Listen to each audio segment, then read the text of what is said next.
It's a real pleasure to be here today, and it's a real pleasure not to be booed and hissed at when I stood up as well, because it has been known when the topic of harm reduction and recovery comes up.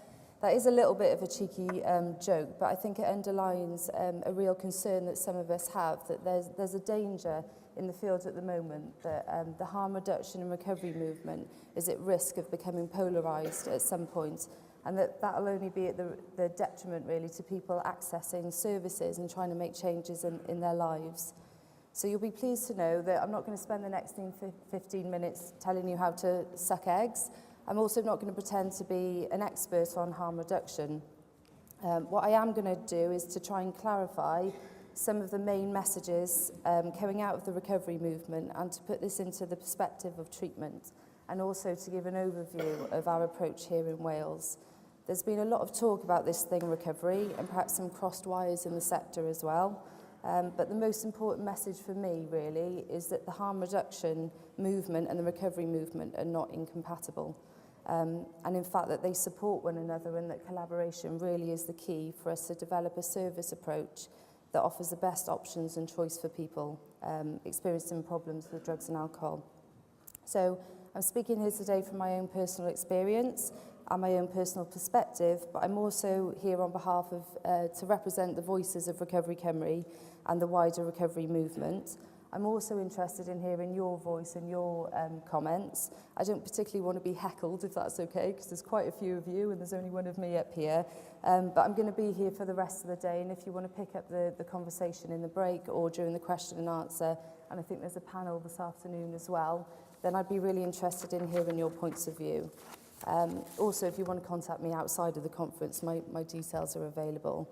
So before I start, and just to get a feel for where we are in the room, I'm going to ask you to be interactive, if that's okay. And I'm going to put a couple of statements up on the board, and I'm going to say agree, disagree, or don't know. And I'd just like to get your opinion on some of these topics. So recovery equals abstinence. Who would agree with that? Disagree? Don't know? Okay. Recovery is just a new buzzword. It's what we were doing all along. Agree? Disagree? Don't know? And it's really good to have honesty. I saw a few of you go, oh, I agree with that. I don't know whether to put my hand up, but that's actually what we want. We want the honesty. Recovery is the opposite of harm reduction. Agree? Disagree? Don't know? Okay, that's good. And the recovery approach is not suitable for everyone. Agree? Okay, disagree? Don't know? Okay, thanks for that. That was really helpful. I just use that as a way of getting us thinking about how we bring our own beliefs and perspective into this debate. And as I've talked to different recovery support and treatment colleagues around the UK, the biggest thing that struck me is that there's been a lack of clarity about the terms we're using, what we mean by these terms, and how they apply to, what are the main messages of the recovery movement, and how they apply to the changes that are happening at the moment in the UK with the treatment system. So, for example, people tend to use the term recovery to mean a range of different things. So it can mean a personal journey, an experience, a treatment system, a philosophy, a commissioning structure, grassroots and recovery support, a funding framework, and so on.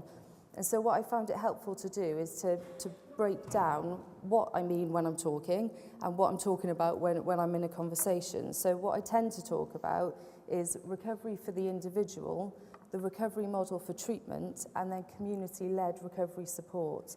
So I'm just going to give you a kind of brief overview, a whistle-stop tour of those three, the main points of those three topics. And this is by no means comprehensive, because obviously time is pressing. So when we talk about recovery for the individual, we're talking about a journey, a process, an experience. It's self-defined. It's about quality of life. It's about a reduction in problems and distress. And it's different for each individual. Would we all agree with that? Agree? Yeah. Disagree? Don't know? Okay. I don't know if you're just being polite now, actually. Before I kind of go into the main messages of the recovery model, I think it's important to stop and think about why there was a need to change some of the ways we were doing things in treatment and where all this has stemmed from. So there was a lot of discussion and a lot of literature coming out that there were some blockages or barriers within the treatment sector. There was an issue about waiting lists. There was a lot of service user feedback coming out of consultations that were being done, that service users were saying that in some areas they were feeling quite disempowered, that there wasn't sufficient communication about the treatment process. So somebody might have a session and then go away not knowing what the next course of action was. There was a feeling in some areas that treatment is done to me. It's not something I do and I'm an active participant in. It's something that is done to me to fix me. And there was people saying that there was a lack of options for people seeking abstinence. There's also been the methadone issue. I'm almost a bit scared to say that, but I think we're going to come back to that later on in the talk, and it's a real issue that is open there for discussion. There was also a perceived lack of psychosocial interventions. There was an issue to do with treatment exits, and there was this revolving door scenario where people were saying they were going into treatment, making changes, leaving treatment, and then what? And they were finding that they were going round the merry-go-round again, coming back into services. So the idea of aftercare and sustaining recovery or sustaining change. So the main messages of the recovery model are that recovery is a process that occurs in the community with others, that treatment may be one part of this process, that the client needs to own the treatment process as their journey, their experience, and we're there to support them in their journey, that there needs to be a greater emphasis on long-term goals and aspirations rather than symptom management, and that we need to be valuing the contribution of professional expertise, but also the expertise of lived experience in the way that we design services and deliver them. The idea of recovery-orientated integrated systems, which is a mouthful I have to say a lot of the time, essentially means that services are not isolated pockets of care, but they're part of a greater whole, that we're all part of a bigger picture and that we work together. That there's a need for a range of treatment options and that clients should be able to make choices about the treatment that they receive.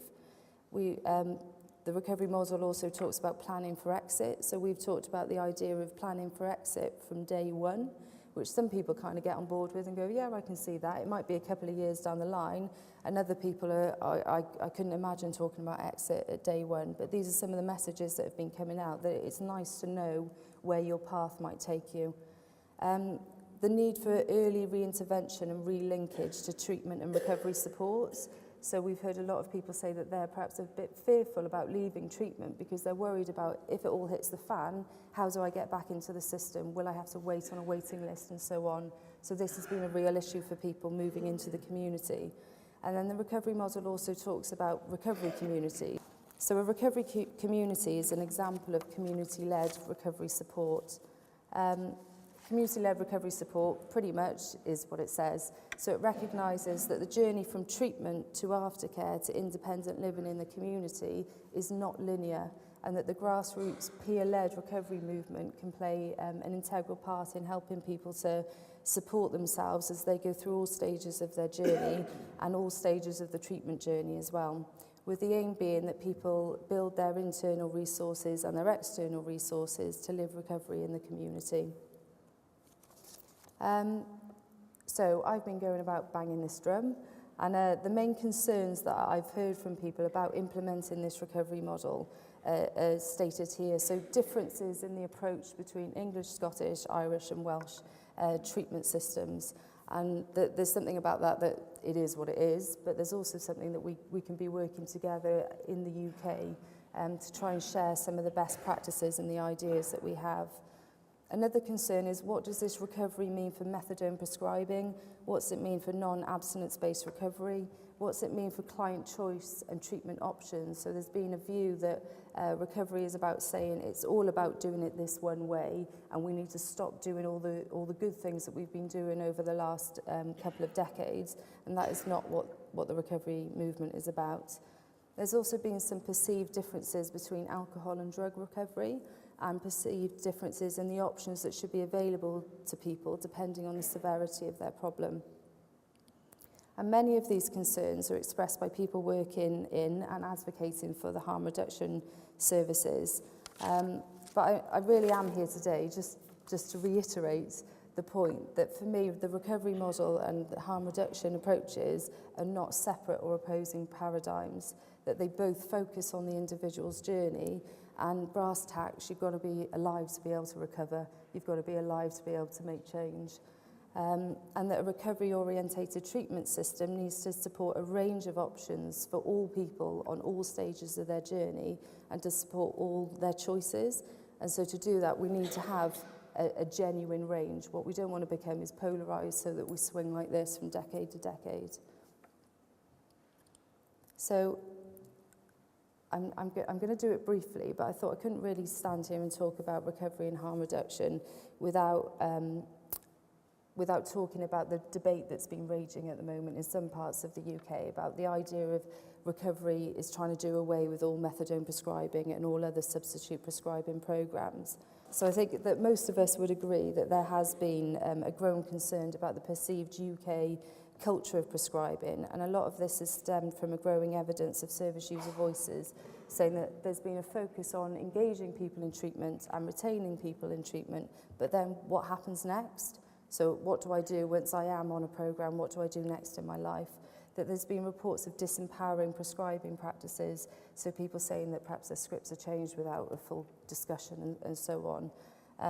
Reports that there's been long-term prescribing with little or no attempt at reduction, and that there's been a lack of psychosocial options available. And obviously, if this is coming from real voices and real people's experiences, this needs to be listened to, and the recovery movement is committed to advocating for these voices. But we also need to have some balance in this. So advocating for a change in some practices is not about throwing the baby out with the bathwater. We recognise that medication can be a very powerful tool. It's part of a range of options and choices for people, and that people's needs and choices may change over time, and that we need to validate all recovery pathways, and that the idea of the recovery community is that it's a big tent. So whatever my experience is might be very different from yours and yours and yours, but actually we're all part of something bigger where we can share experiences. And for me, this was reiterated when I spent some time in America last year visiting recovery projects as part of a Winston Churchill Travel Fellowship. And I spent some time with the Mars Project. It was actually one of my best times when I was away. The Medication-Assisted Recovery Support Project was a collaboration between the National Alliance of Methadone Advocates and the Albert Einstein College of Medicine and peers in medication-assisted recovery. The programme recognises that opiate addiction has both medical and behavioural components, and Walter Ginter, the guy there on the right, is a guy in long-term medication-assisted recovery himself. So we talked at great length about what is medication-assisted recovery, and here were the main points that he communicated to me: that methadone is not recovery, but recovery is recovery. Methadone is a pathway, a road, a tool, and recovery is a life and a particular way of living your life. He also felt that the methadone debate devalues the individual's process of change and achievements, and that we should be focusing on a person's life functioning, not focusing on their choices about whether they take medications to support the changes they're trying to make. The main elements of recovery-orientated methadone prescribing that Walter Ginter communicated to me was a partnership prescribing plan, that there should be psychosocial and spiritual options alongside prescribing, and that there should be a focus on recovery capital and quality of life, and that there should be a choice and encouragement to attempt reduction if the person so desires, and that abstinence in itself is not a dirty word, but that for those that choose to embark upon the pathway of medication-assisted recovery, that we should be supporting that choice and validating it and challenging any stigma that people experience. Now, I wish I had more time to go into more depth on other kind of collaborations between the recovery movement and harm reduction practices, but I haven't today. But I just wanted to leave you with a couple of points that harm reduction is a necessary and critical part of a recovery-orientated treatment system. So there is no need for us to be polarising ourselves and debating, because actually we're all part of the same system with a lot of the same aims. That the recovery community and harm reduction community should be working together, and that recovery is about an individual's quality of life, not about the treatment philosophies that underpin the way that we deliver services, and that policy, commissioning and system design need to support all elements of a recovery-orientated treatment system and all recovery pathways. So for us here in Wales, to make sure that these beliefs are embedded in the system that we're creating, we're coming out with 3 definitions that will underpin the way that we design services in Wales. The first one is to define what recovery is for the individual. Now, this is still a work in progress, but this is something that we're bandying about here. So recovery from alcohol and drug problems is a process of change over time that facilitates an individual to make positive choices and improve the quality of his or her life. Does that sound reasonable? Agree? Disagree? That's okay, honesty? Yeah, we sit on the group, we're debating amongst ourselves. Not sure. It looks okay, but I'm not 100% sure. Yep. So this is still a work in progress, but the definition will be used to support the development of another definition of what a Welsh recovery-orientated system will look like, and an audit criteria to measure what recovery-focused practice looks like. So I'll leave you on that now. I'm also going to leave you on a bit of a shameless plug that we have got a training programme that Recovery Cymru and New Link Wales have put together called Embracing Recovery. And if you're interested in it, then please get in touch with us. Okay, thank you.